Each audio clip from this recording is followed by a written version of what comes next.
I was trying in the brief space of 50 minutes to give you a basic introduction to Mahayana Buddhism, the kind of Buddhism that is found in China and Japan, and the kind of Buddhism of which Zen Buddhism in particular is a subsect. And we are rather particularly concerned with Zen since it has had such a fundamental influence in the shaping of Japanese culture and the arts of Japan. And since we are in the course of this informal tour going to be visiting a good deal of Zen monasteries and seeing a great deal of Zen formed works of art, architecture, and so on.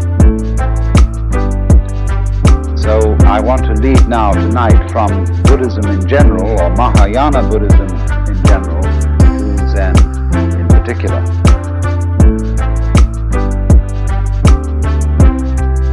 Now, Zen plays a little game with you. Whenever anybody like myself or Dr. Suzuki talks about Zen, all the other people say, because they talk about it, they don't understand it. Those, in the words of Lao Tzu, who know do not say. Those who say do not know. And yet he said that.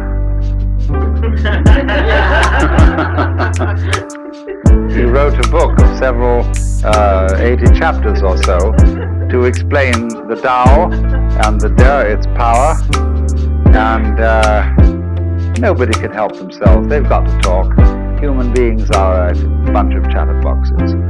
And when we've got something in our minds that we want to talk about, we talk. Now poetry, though, is the great language, because poetry is the art of saying what can't be said. Every poet knows this. We're trying to describe the indescribable, and every poet also knows that nothing is describable. Whether you take some sort of ineffable mystical experience at one extreme, or whether you take an ordinary rusty nail at the other, nothing is really describable. In the words of the famous counterculture, whatever you say something is, it isn't. We used to have a professor at Northwestern who would produce a match booklet in front of his class and would say to them, "What is it?" And they would say, "Match booklet." He'd say, no, match booklet is a noise. Is this a noise? What is it? And so to answer this, he'd throw it at them. That's what it is. So in this way, you see, nothing can really be described. And yet on the other hand, we all know perfectly well what we mean when we talk. If you shared an experience with somebody else, then of course you can talk about it. We can all talk about fire and air and water and wood because we know what it is. And there's no mystery. So in the same way, when it comes to discussing something so esoteric as Zen, it can be discussed. Only, Zen people play games with each other. They play little tricks. They test each other out by saying to somebody, I remember when I met Paul Reps for the first time, who wrote that lovely book, Zen Flesh and Zen Bones. And he said to me, well, he said, you've written quite a number of books by now. You must think you're pretty fancy. I said, I haven't said a word.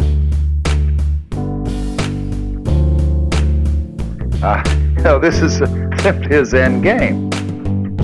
And people sort of feel each other out. There's a poem which says, when two Zen masters meet each other on the road, they need no introduction. Thieves recognize one another instantaneously.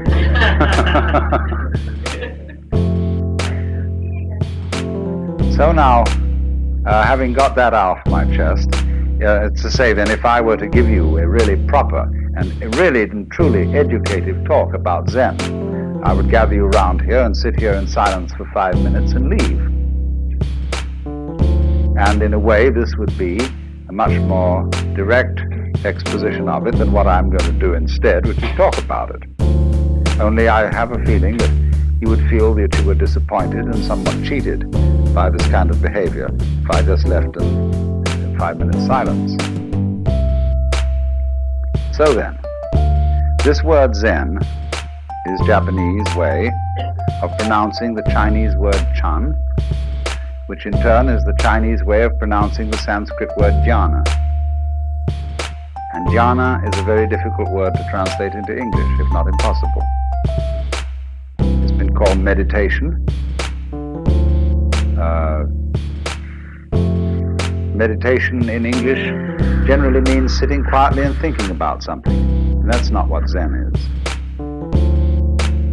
Contemplation might come a little nearer if you use the word in a very technical sense, the sense that it was used, or it still is used, among Catholic mystics. Perhaps that's something a bit like Zen.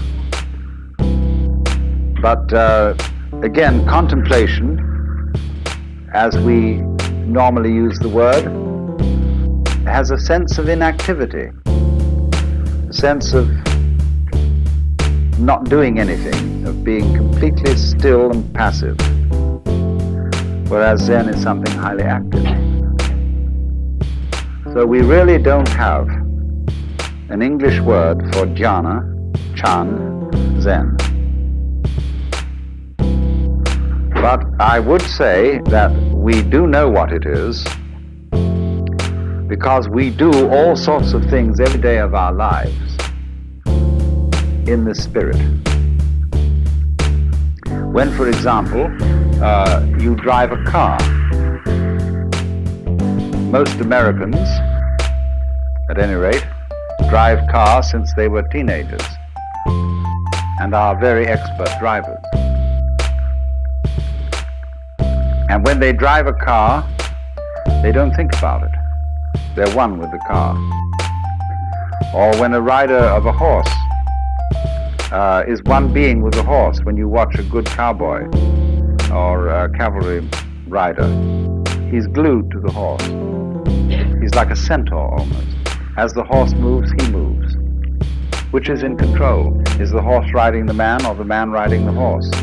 You practically don't know. Same way when you have an excellent dancing partner. Who leads? Who follows? It seems as if you are one body and you move together. That is Zen, that is jhana.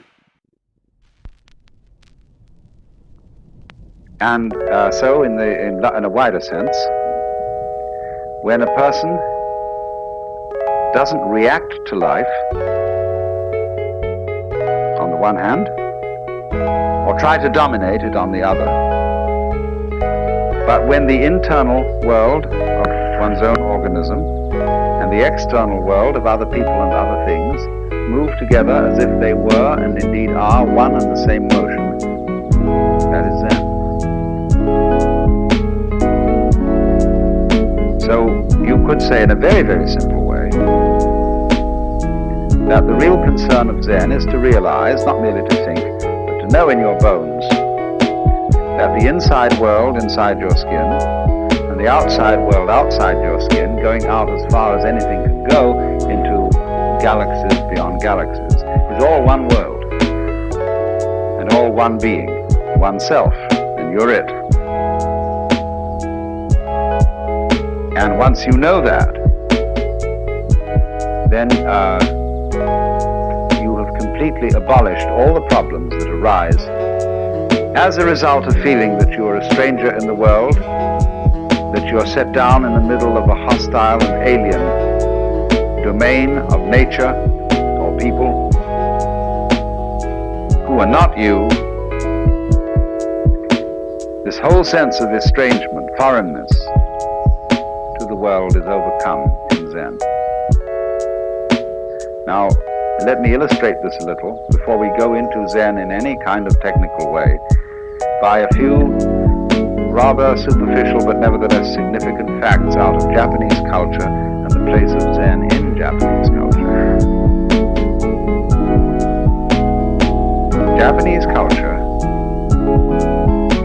is, as you may have noticed, or was, as you may have noticed, extraordinarily ritualistic. There is a right way of doing everything, a good form and proper style. And nowhere is this more apparent than in such practices as the tea ceremony, or arranging flowers, or knowing how to dress, or knowing how to organize a formal dinner.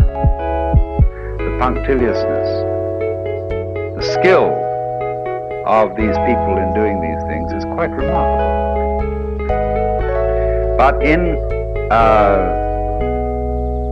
same measure as they are very skillful at doing these things, they're very worried about it. The whole question, for example, of bringing presents to somebody else. Have they given us more than we've given them?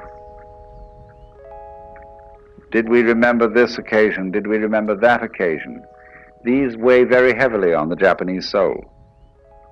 The debt which you owe to your parents, the debt which you owe to your country and to your emperor, immeasurable, infinite debt, never can be paid. All these weigh very heavily. And therefore, in Japan,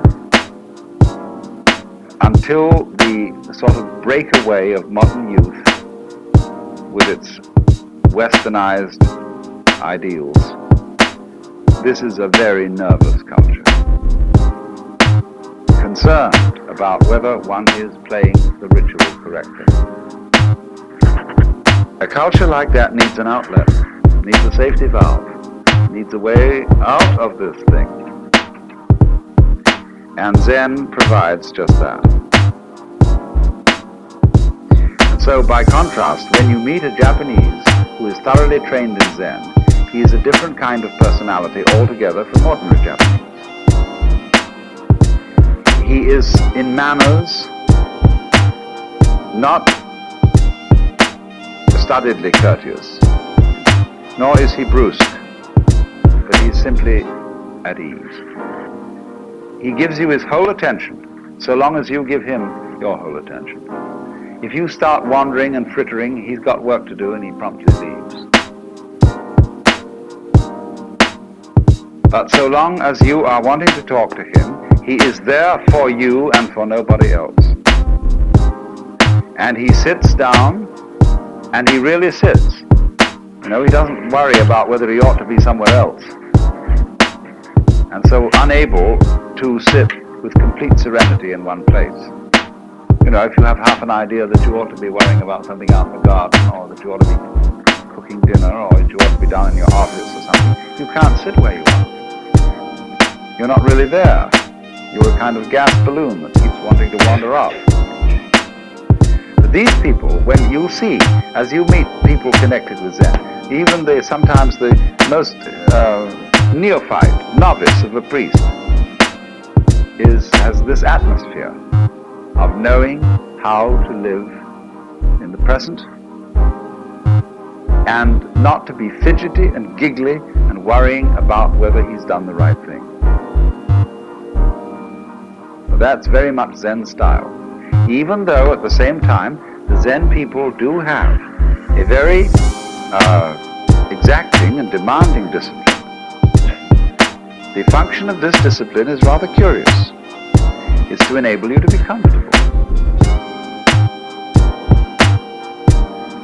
It's to enable you, for example, to sleep on a concrete sidewalk on a cold, wet night and enjoy it. To relax completely under any situation of hardship. You see, ordinarily when you sit you're out in the cold, you start shivering. Why? Because you're resisting the cold. You're tightening your muscles against the cold, and you get the staggers. But you were taught, if you learn Zen discipline, not to do that. Take it easy. Go with the cold. Relax. And all those monks in those monasteries here, they're as cold as hell in winter. And they simply sit there most of the time, and we would be frozen to death and miserable and have influenza and the Great Siberian Itch. But they simply relax and learn how to take the cold. So there's nothing about Zen discipline which is masochistic. It isn't to beat your body because your body is bad and there's a creation of the devil or something. It has nothing to do with that. It is how to be comfortable under all circumstances. But that again is something rather incidental to the main question of Zen. As I said, the Zen people, as you meet them and as you get to know their style of personality, are at ease in a culture that is not at ease. In a culture that is chronically concerned with protocol. And is it just right? That is indeed a terribly self-conscious culture. Where everybody is always watching themselves. And having therefore second thoughts about everything. And so the discipline of Zen is to enable you to act without watching yourself. We would say unself-consciously. But Japanese are as terrified of this as we are. They think, and we think. If I don't watch myself, I'll make a mistake. If I don't hold a club over myself, I'll cease to be civilized and become a barbarian.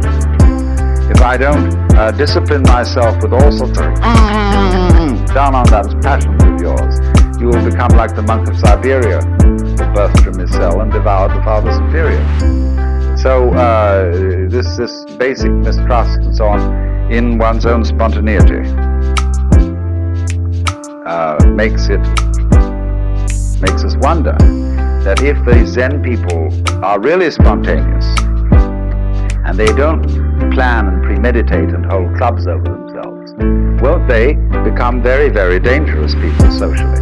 Won't they go out and rape their mothers and daughters and murder their grandmothers to inherit their fortunes and so on and so forth?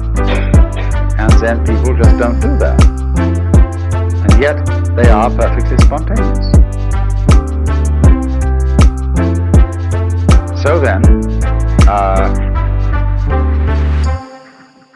let me try then and indicate how this discipline called Zen actually works. This will involve a little bit of letting the cat out of the bag, but can't be helped. Let's go back to what I told you was fundamental to Buddhism. Buddhism is unlike other religions in that it does not tell you anything. It doesn't require you to believe in anything. Buddhism is a dialogue. And what are called the teachings of Buddhism are nothing more than the opening phrases or opening exchanges in the dialogue.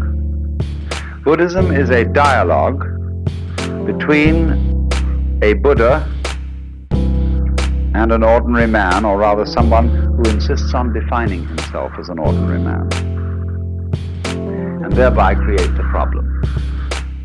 I quoted you this morning our saying that anybody who goes to a psychiatrist ought to have his head examined.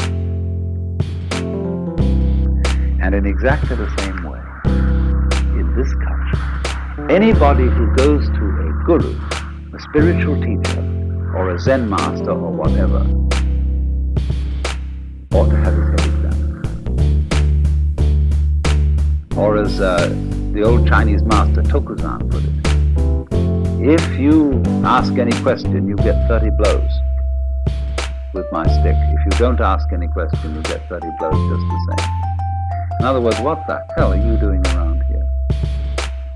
Defining yourself as a student and defining me as a teacher.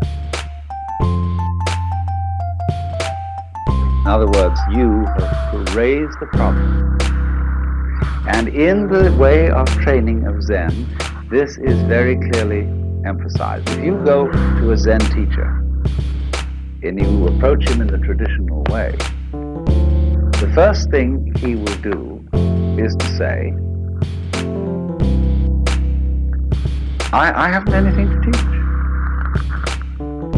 Go away.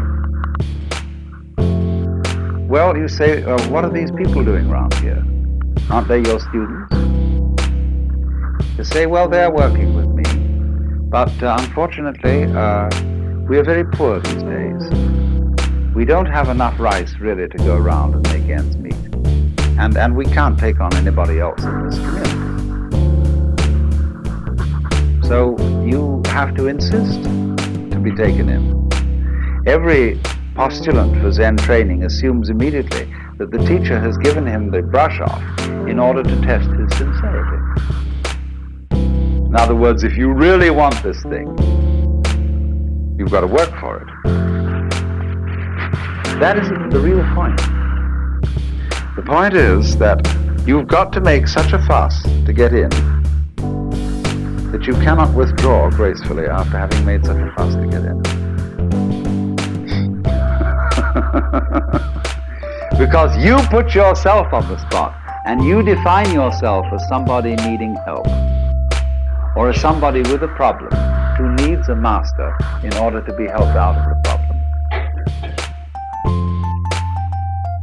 So then, when you've done this, in the old days, of course, and it's still the formal rule among the Zen monasteries here, that when you're a postulant and you want to come in, you have to sit outside at the gate for a week, or maybe only 5 days, in a position of supplication with your head on bowed down on the steps. And they let you in at night because they must give hospitality to any wandering monk, but you're expected not to go to sleep any of those 5 nights, but to sit there in meditation. And they give you food. But you sit and you sit and you sit there and you make a damn fool of yourself, saying, I insist on getting into this thing. I insist on learning. I want to know what the secret of this master here is. And he's told you from the start that he doesn't have a secret and he doesn't teach anything. You insist that he does. See, that is the situation of everybody who feels that life is a problem to be solved. Whether you want psychoanalysis, whether you want integration, whether you want salvation, whether you want Buddhahood, whatever it is you define yourself as wanting, you created the problem. What is the real problem that everybody brings to these teachers? What is it all about? It's basically this, isn't it? Teacher, I want to get one up on the universe. I feel a stranger in this world. I feel that it's a problem in that having a body means that I am subject to disease and change and death. Having emotions and passions means that I am tormented by feelings which I can't help having, and yet it's not reasonable to act on those feelings without creating trouble. I feel trapped by this world, and so I want to get the better of it. And is there some wise man around who is a master of life and who can teach me to cope with all this? So that's what everybody's looking for in a teacher. The man who is the savior and who can show you how to cope with it. The Zen teacher says, I don't have any answers.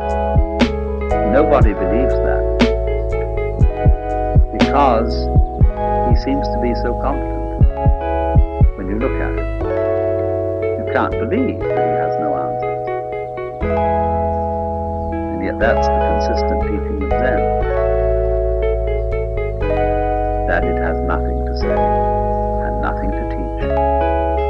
The great Chinese master of the Tang dynasty, called Linji in Chinese or Rinzai in Japanese, said Zen is like using a yellow leaf to stop a child crying. A child is crying for gold. And the father takes an autumn leaf that's yellow and says, go. Or he said it's like using an empty fist to deceive a child. See, you've got a closed fist, and you say to the child, what have I got here? And the child says, let me see. Oh, put your fist behind your back. And the child becomes more and more excited to know what the devil's in that fist. And fights and fights and fights, and finally is practically in tears. And then suddenly you finally open the fist and there's nothing inside. So in exactly the same way, the person who is under the impression that there is something that we ought to get. See, all this is dressed up in a big way. To be a Buddha, to know the answer, to finally solve the problem, to get the message, to get the word, or however you put it. In other words, to be in control of your fate and of the world. Would you like it? If you could have it? And so all these powers are projected upon the Zen Master. He is a Buddha. He is a master of life. And if he is, the reason why he is that he has discovered the unreality of the whole problem.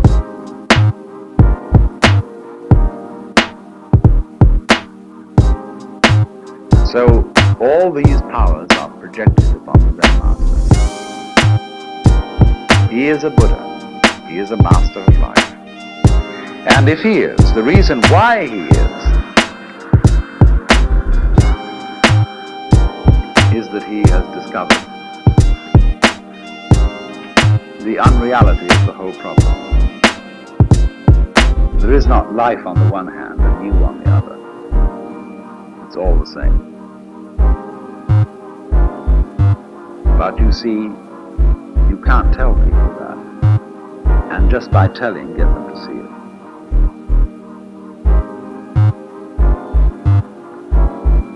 Just in exactly this way, the people who know that the earth is flat can't be reasoned with. People who believe that the Bible is the literal word of God, absolutely impossible to reason with them at all, because they know it is so. So in the same way, we tend to know that we're all separate, poor little me, and that we're in need of salvation or something. And we know this is so. And so somebody says, well, you're not really that. You know that that feeling of separateness is an illusion. Well, that's all very nice in theory, but I don't feel it. So what will you do?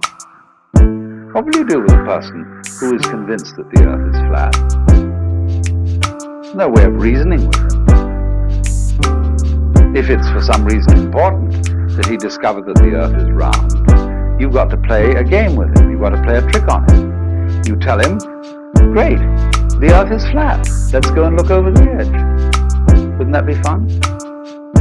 Of course, if we're going to look over the edge of the earth, we must be very, very careful that we don't go round in circles, or we'll never get to the edge.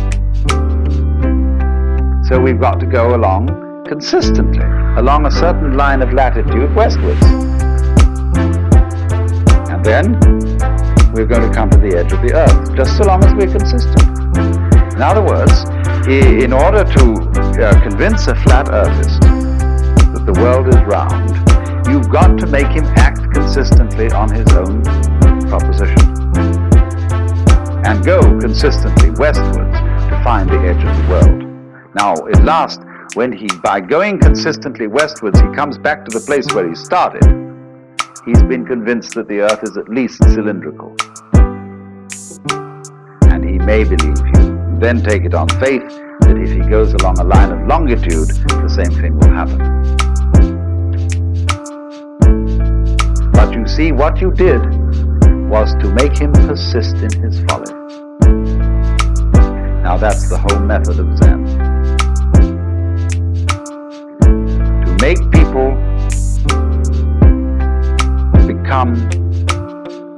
perfect egotist. And so explode the illusion of the separate ego. So what happens? In effect then, in the discipline of Zen, when you finally convince the master that you are stupid enough to be accepted as a student, because you've persisted and because you've defined yourself as someone having a problem, he has warned you well in advance that he has nothing to teach. But he says, now I will ask you a question. There are many ways of asking this question, but they all boil down to one common theme, and that is, who are you? You say you have a problem. You say you would like to get out of the sufferings of life. You say you would like to get one up on the universe. I want to know who's asking this question. Show me you. And only they put it in such ways as, before your father and mother conceived you, what was your original nature? Questions like that. And they'll say, now, look, I want to be shown. I don't want a lot of ideas about who you are. I don't want to know who you are in terms of a social role. You know, that you have such degrees or you have such professional qualifications and such a name and such a family. All that's the past. I want to see you genuinely now. It's like saying to a person, now, don't be self-conscious, see? I want you right this minute to be completely sincere. Come on now. Well, nothing is better calculated to make a person incapable of sincerity. This is when relatives come and aunts and uncles, and there's a little child, and they want to review this child and see it, and the parents say to the child, darling, come on now and play for us. See, and the poor child is completely nonplussed. Doesn't know what to do. Because you cannot play on demand.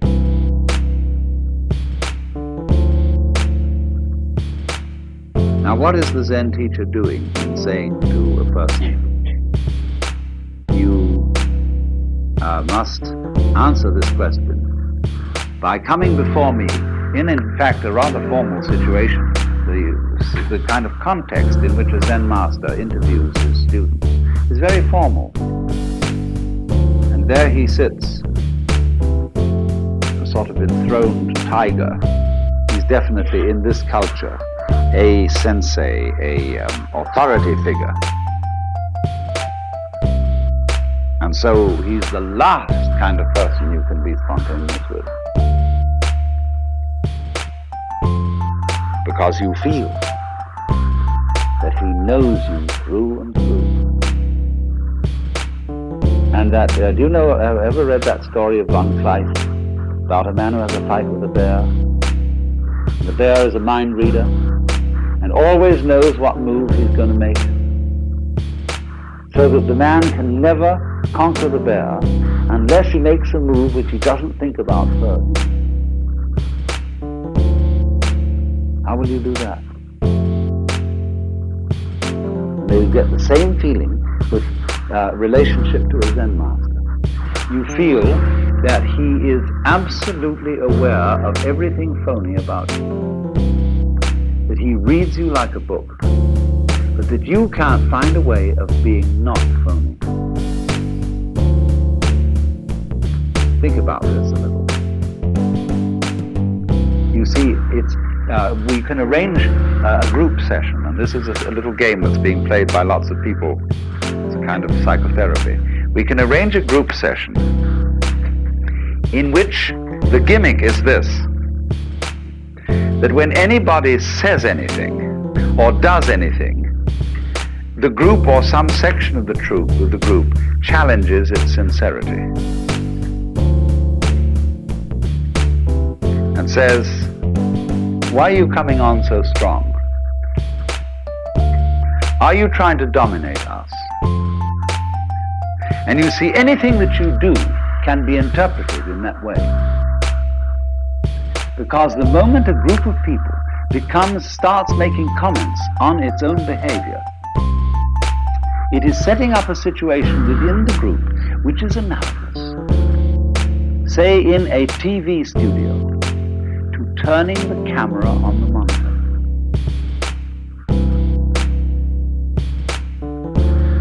So when we start thinking about thinking, being aware of being aware, this is what is called in the Japanese the observing self. I watch myself all the time, see? You are a hopeless mess. But this is the price that human beings pay for having become self-conscious.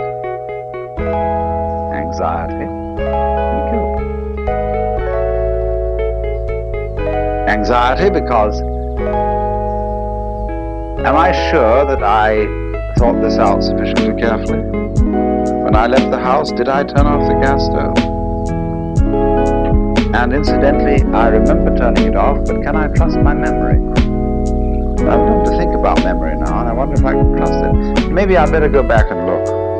I went back and I looked. But did I really see? I'm thinking about my sight, and whether this is quite authentic. Did I look properly? Because you know how the unconscious can alter your senses. And so I better go and look again. See, soon now I've got into a sort of vicious circle where I'll never get away from the house. All this sort of getting mixed up is the penalty we pay for the advantageous gift of being able to know that we know. There was a young man who said, though, it seems that I know that I know. What I would like to see is the I that knows me when I know that I know that I know. And so this is the Zen trick. It's to put you into this situation in a very crucial way. To think about, thinking about, thinking about, thinking about. Or just the same thing, to make a very strong effort not to think. That's Zazen. Sit, let your senses operate, and be responsive to whatever there may be around, but don't think about it. But now this is already thinking. I'm thinking about not thinking. How will I stop thinking about not thinking? So there you are. See, you're all caught up. It's like somebody came to you and they put tar in one hand, molasses, feathers in the other, slapped the two hands together, rubbed them around, and said, now pick off the feathers. So you see what happens. The teacher is well aware that he's played this trick on you. And he's going to see what will happen if you act, and he's going to help you to act consistently on this foolishness. Now, you see what he's done is he's simply made a special case of what society does to us all anyhow. And this is true of most cultures. The high cultures of the world, whether they're of the East or whether they're of the West, play a game on every new member. They don't know they're playing this game because their forefathers played it on them. And they're still its hopeless victims. The game is called the double bind. And the formula under whose auspices everybody comes into this world is as follows. You are required to do something which will be acceptable only if you do it voluntarily.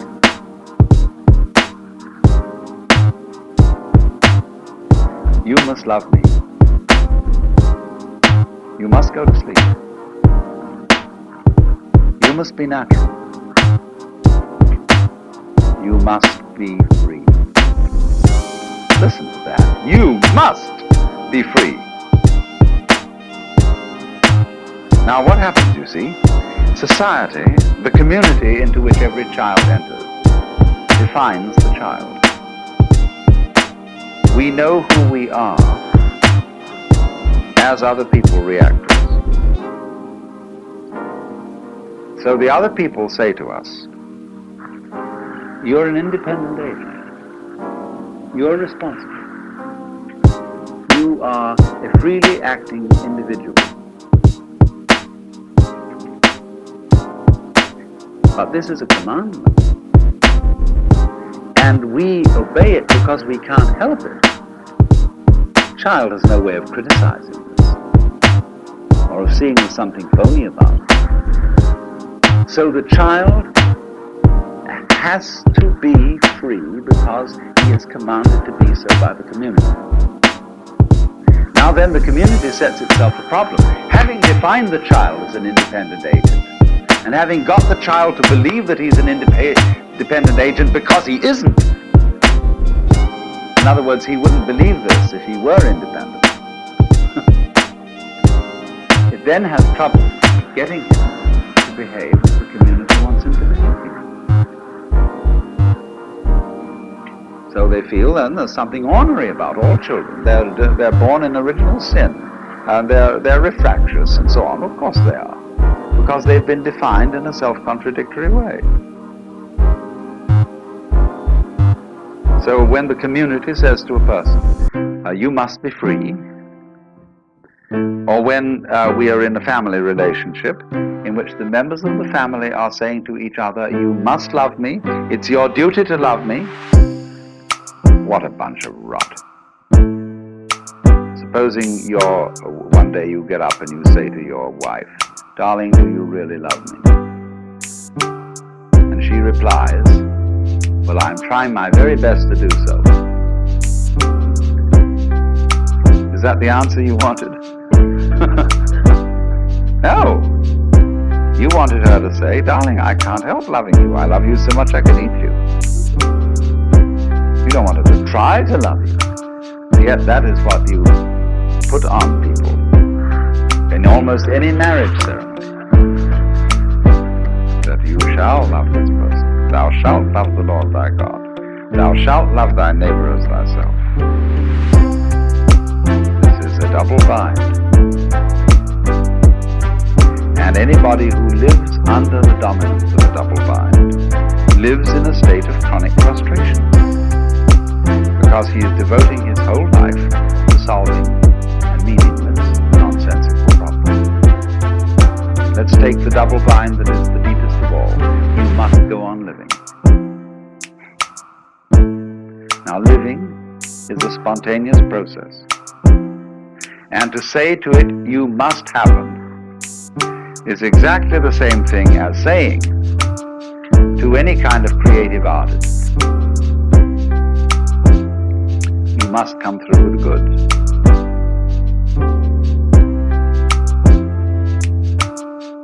Tonight you must give the superb performance, and above all you must be unself-conscious.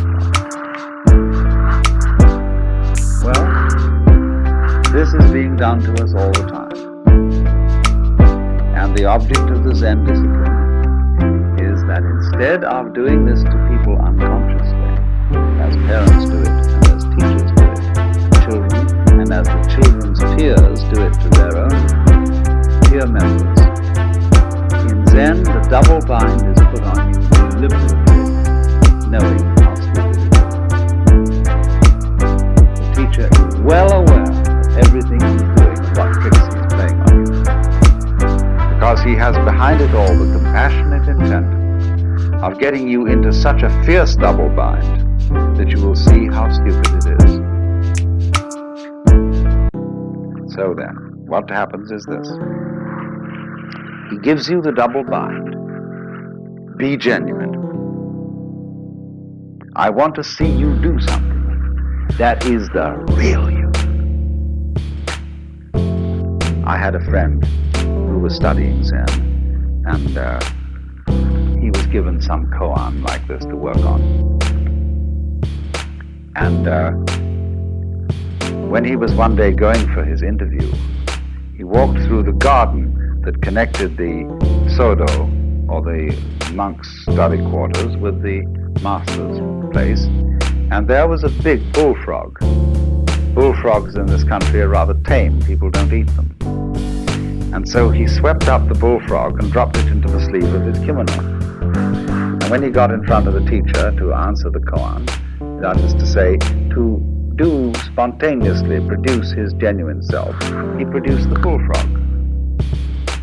And the teacher looked at it and shook his head and said, too intellectual. Or, as we might say, too contrived, too studied. That's not yet you. Now do you see the bind in this?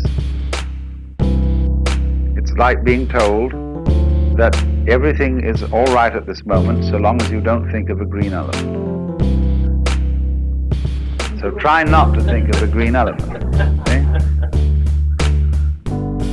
Now as he works at this, as he tries to produce the genuine you, the teacher really strings him out on this and makes him work and work and work over a period of many months, until he comes to the point of seeing this. There is nothing you can do to be genuine. The more you do, the phonier you are. But at the opposite extreme, there is nothing you can not do.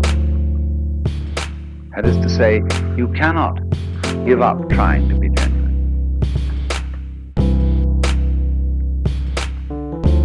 You can't relax, and be completely passive. And say, well, let's forget about it. Let's think about practical matters and forget all these spiritual concerns. The moment you do that, your abandonment of trying is itself an insidious form of trying. For example, there's a very interesting Hindu teacher by the name of Krishnamurti that many of you may know about. And he tells people, that all their religious inquiry, their yoga practices, their reading religious books and so on, is nothing but a form of perpetuating one's egocentricity, but on a very refined and highbrow level.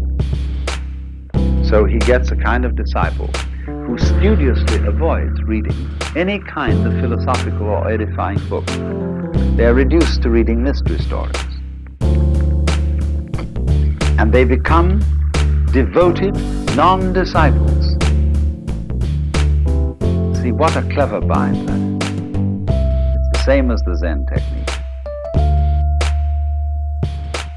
You can't, in other words, let go of your... we've seen, my point was at the beginning, we saw that the way of Buddhism is to let go of yourself.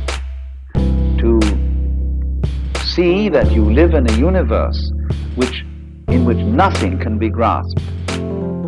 Therefore, stop grasping. So here's the problem. I come and say to the teacher, teach me not to grasp. He'll say, why do you want to know? And he shows you that the reason why you want to stop grasping is that it's a new form of grasping. You feel that you will beat the game by being unattached. See, it's horrible to grieve when somebody you love dies. So maybe by being unattached to that person, I can avoid grief. It's really cold. Maybe, you see, by not having an ego, when life comes and bangs on me, if there's nobody there, it'll be all right. So that's why I want non-ego state. That's phony. All this is a new way of safeguarding and protecting the ego. So this is the way in which Buddhism is a dialogue. So you see, if you go back to fundamental primitive Buddhism, people say to the Buddha, I want to escape from suffering. Perfectly honest statement. All right? Realize that suffering is caused by desire. Try not to desire. So the student goes away and tries to eliminate desires by controlling his mind and practicing yoga. Comes back to the teacher and says, it's pretty difficult. But I have managed at least to get rid of some desires. The teacher says to him, but you're still desiring to get rid of desire. What about that one?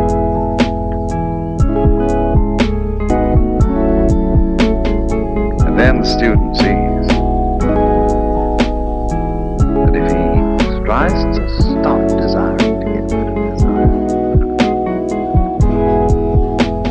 but then he's got to stop desiring to get rid of not desiring to desire. And suddenly he finds himself once more with molasses in one hand and feathers in the other, absolutely tied up in a vicious circle.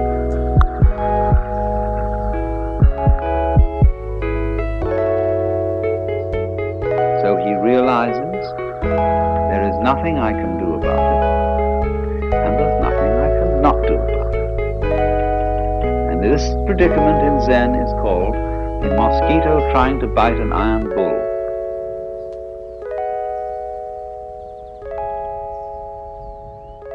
A position of such psychic extremity that nothing can be done about it. Now the point here is, what does this situation mean? When you find yourself in that kind of a trap, what's the meaning of the trap? Why, that's very simple. If there's nothing you can do, and also nothing you cannot do about a given situation, it means that you are phony. That, in other words, what we call a separate ego isn't there. Of course it can't do anything, because it is not an agent. And by virtue of the fact that it can't do anything, equally, it can't not do anything. It's completely phony. So what has happened is to expose the fiction of there being a separate ego, either to force its actions upon the world, or to have the actions of the world forced upon it as a puppet. This thing just doesn't exist, except as a figment of the imagination, or except as a game rule. Let's pretend everybody is responsible, is independent, is separate. Sure, that's a great game, but it's a game.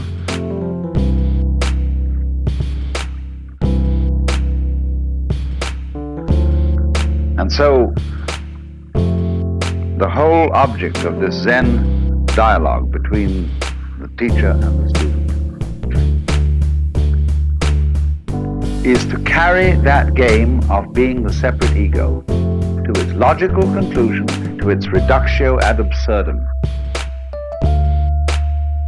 So that, as Blake said, the fool who persists in his folly will become wise.